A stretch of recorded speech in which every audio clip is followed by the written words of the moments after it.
Welcome to the Heavy Spoilers Show. I'm your host, Definition, and this is the channel where we explain it so you don't have to. Black Summer has just dropped on Netflix, and this zombie horror show has a hell of a lot to unpack from it. This prequel to Z Nation has a wealth of themes to be taken from it, and it really is the perfect introduction to that show. Throughout this video, I'll be breaking down everything that you need to know about Black Summer's ending and what it means. This is full spoilers ahead, so if you haven't finished the 8-episode show, then I highly recommend that you turn off now. With that out the way, I hope you enjoy this video. Now sit back, relax, and let's get into my breakdown of Black Summer. The show has one hell of an opener that kicks off the series in spectacular fashion.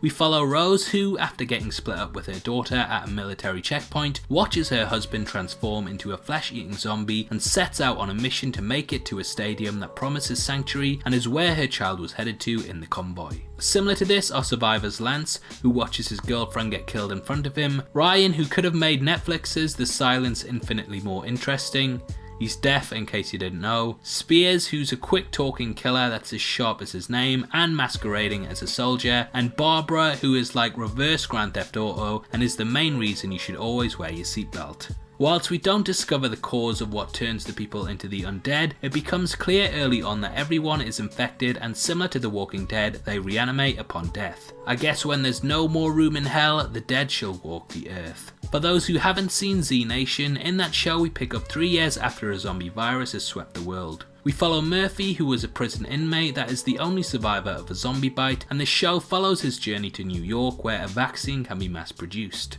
But back to this show. Barbara, whose name may be a reference to Night of the Living Dead, states that she's been on her own for 6 weeks, which is echoed by other characters, so it appears that this is a widespread epidemic that is slowly making its way across the country. There's also a reference to Duel by Steven Spielberg when her and her other allies that she's travelling with are stalked by a mysterious truck. A Lord of the Flies motif makes an appearance too when some of the characters get trapped in a school where the pupils have taken over, and there's many more Easter eggs that provide each scenario with a unique danger for our characters. What the show does expertly early on is that it instantly makes you gravitate towards these characters, and even has a segment where we see the perspective of a zombie on the hunt in one of the best one-shots I've ever seen. The stories are all interconnected, and there's some amazing moments where we watch the characters pass by one another, unaware of what fate awaits them.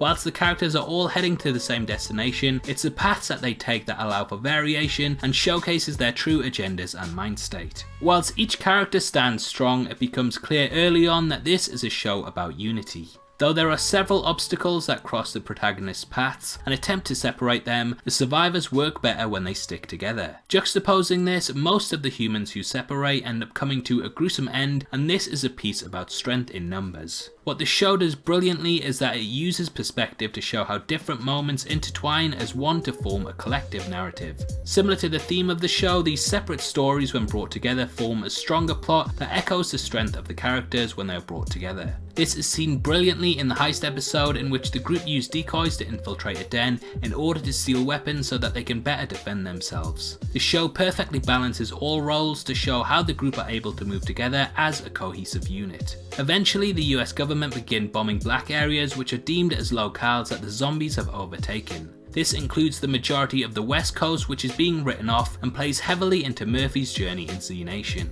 In the end, the group discover through the military soldiers that Spears is actually Julian James, a conman and murderer, but as he's been escorted out, Rose saves him after she realises that there is no law anymore. Everyone is trying to survive, and the military will probably betray her too. It's clear that everyone has their own goals, and just in the same way that Rose wishes to find her daughter, the Whistling Man just wants to find his dog, and it's neat that everyone still has something that they are fighting for. In the final episode, the group launch an assault on the stadium and chaos ensues. They fight through thick and thin, and Rose is eventually reunited with her daughter, though it doesn't seem like others will be so lucky. This shows that no matter what, sometimes the ones in power who we trust to protect us are unable to do so and are powerless when it all comes down to it.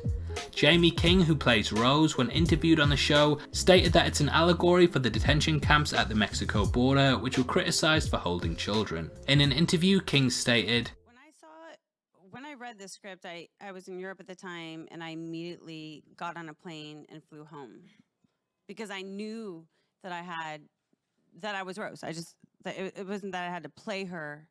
I knew that I was her, and and I truly mean this, it was one of the best scripts I've ever read. It's like you could taste it and touch it and feel it and know it.